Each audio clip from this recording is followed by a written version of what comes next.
So again, he goes up, I follow the yin face, he pushes down, and so I yield, boom. Okay? First, let's look at the turtle position. Okay? He has to get out of that turtle position. So I can't spin that far. How far do I spin? When he gets out of the turtle position. I don't know where it'll be, but I can't drop where he's on his knees. That's how far you can climb. Okay? Whoa. I need him to be out of turtle. It's not up to Uke to be turtle. I go for my pin, he kicks his legs out. No. You understand?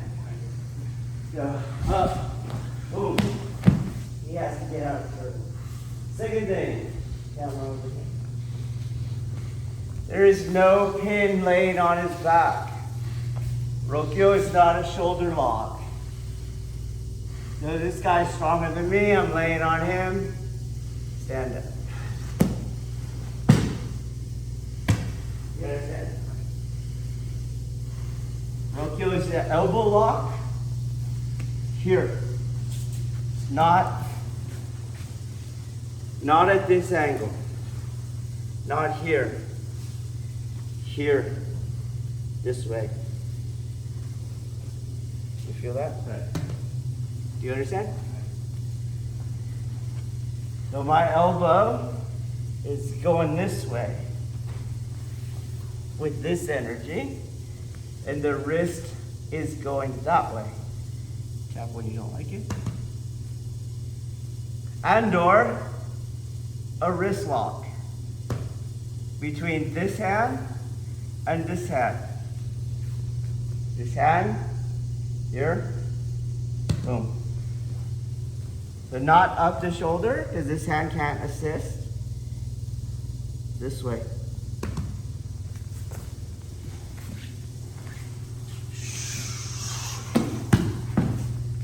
So you can see I'm on the elbow, not the shoulder. I have a grip here because I need it for the wrist lock, and I'm going this way.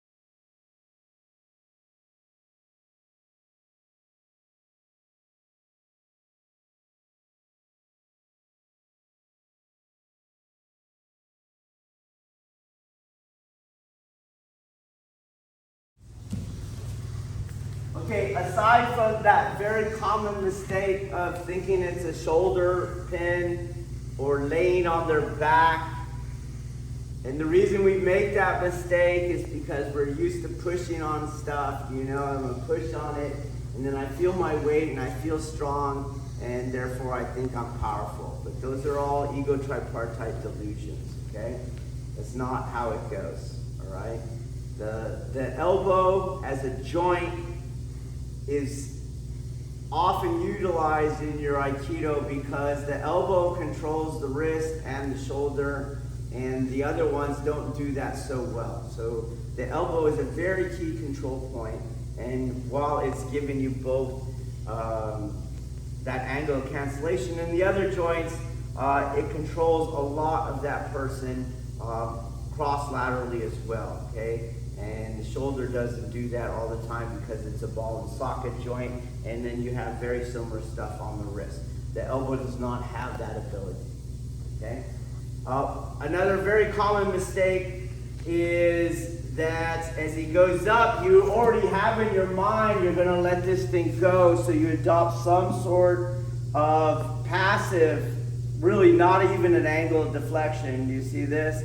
And then you chase this thing on the back side, and it just doesn't happen. It only happens in La La Land of bad Kihon Waza. So as he goes up, you're here. You're in this same spot, okay?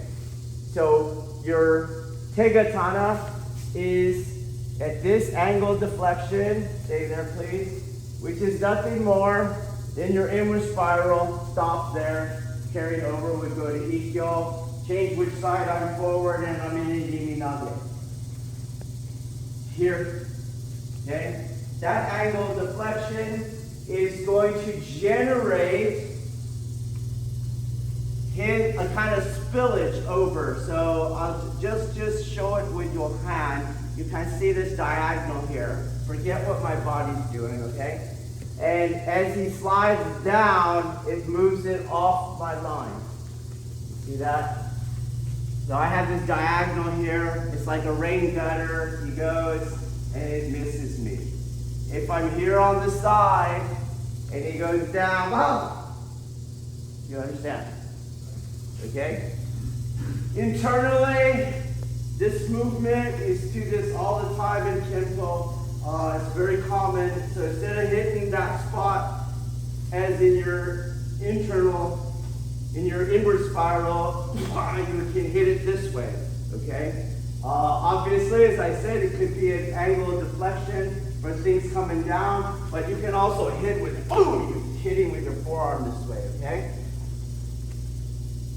Go.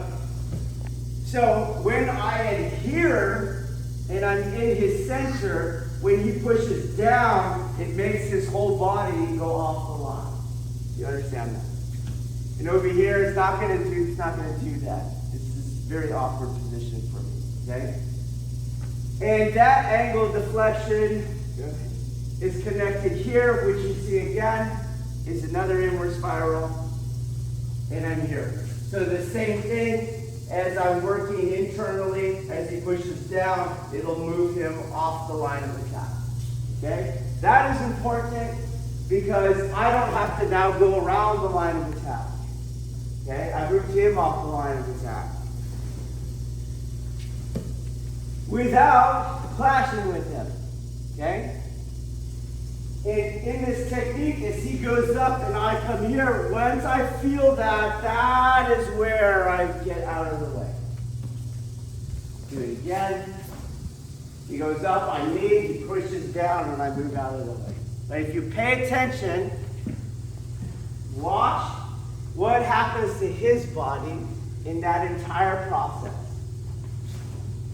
You see, went that way a little. Do it again. You see his angle. You see it? You see that? And here is the opening. Go back up. Put your knee perfectly straight. You could have your foot up.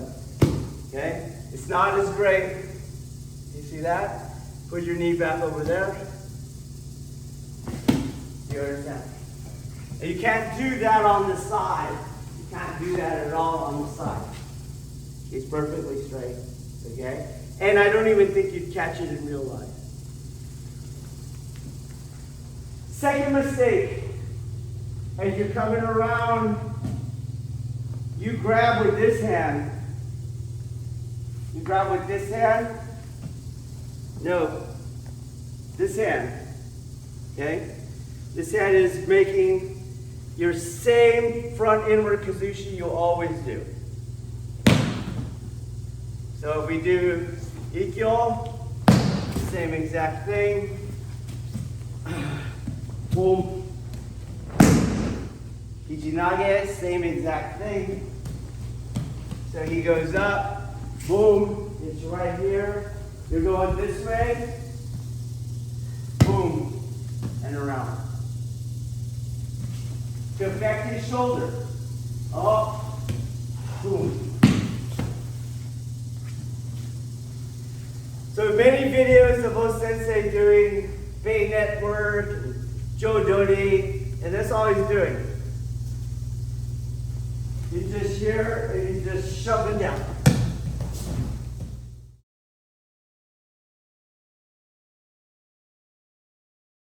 Okay? That puts the shoulder in the front inward kazushi cut. But to that, that's going to bring his elbow onto my rib cage. So up. Not yet, it's not there. But as I come around, there it is. It's on my rib cage.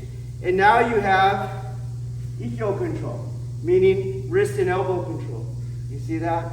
So it's on my rib cage, and it can bring him around just like Ikkyo Ura. So as you go up, this hand comes around, bringing the elbow to the rib cage, and now it's Ikkyo Ura with your body.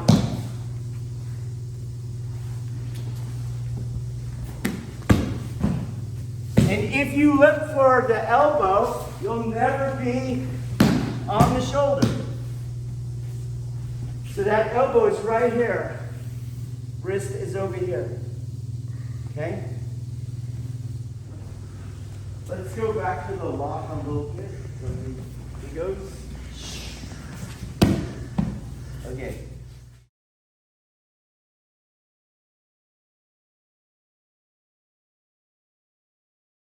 Okay. Notice how my hands are close, not far. I want to stabilize the wrist. Also notice that I'm not partly gripping his hand or not. I have to be one side of the articulating aspect and on the other side, okay? So some of you are here, some of you are here. Here. Hands are close. So when you do Nikkyo, it's here. It's not here. You're giving up leverage. It's here. Okay. Hands close. So watch. Camera come around. Rokkyo is just an open Nikkyo. Okay? We'll do this.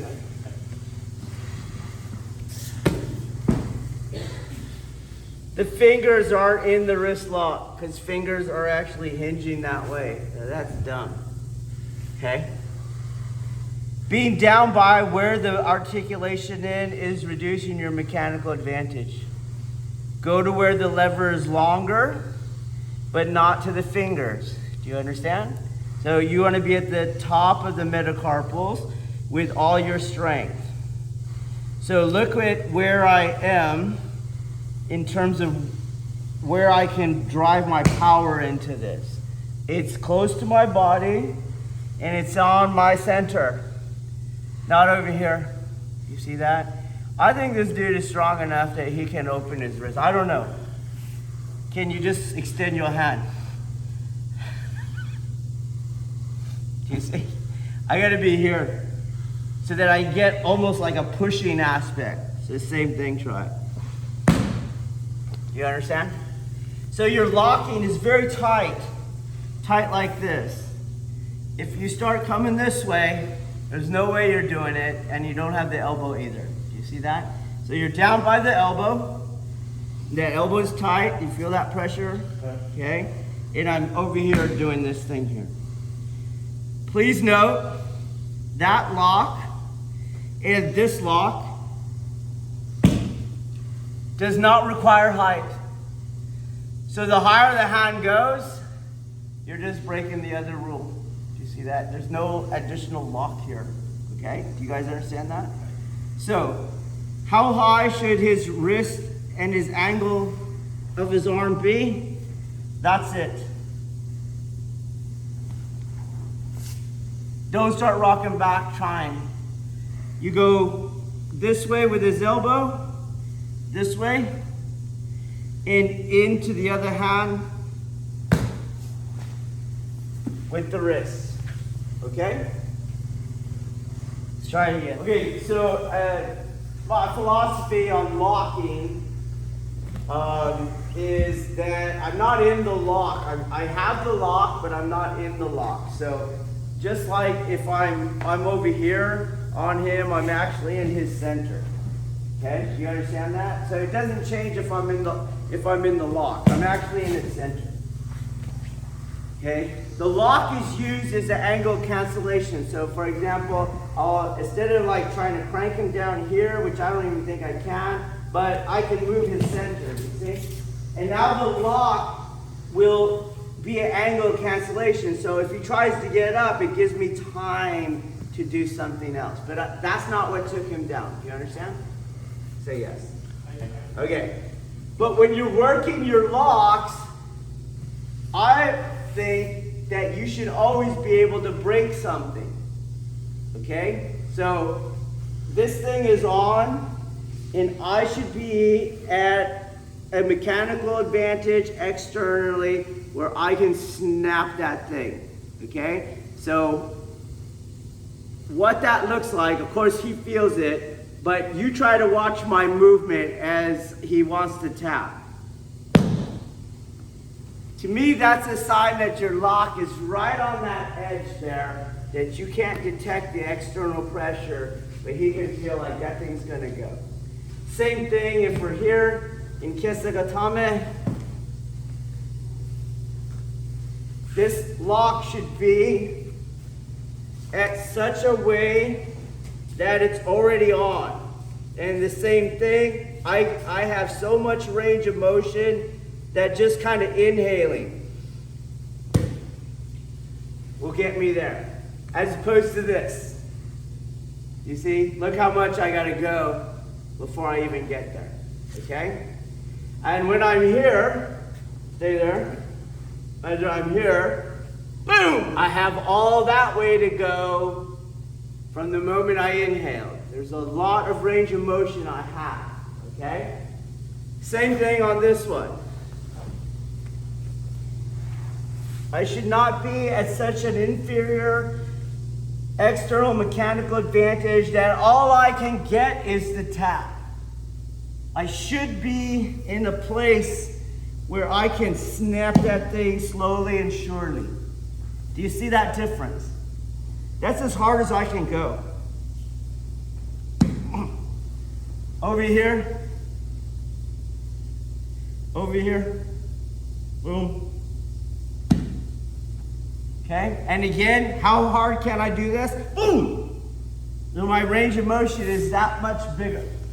With the pushing, it actually just gets stronger because it goes deeper into the pushing cycle. Do you understand that?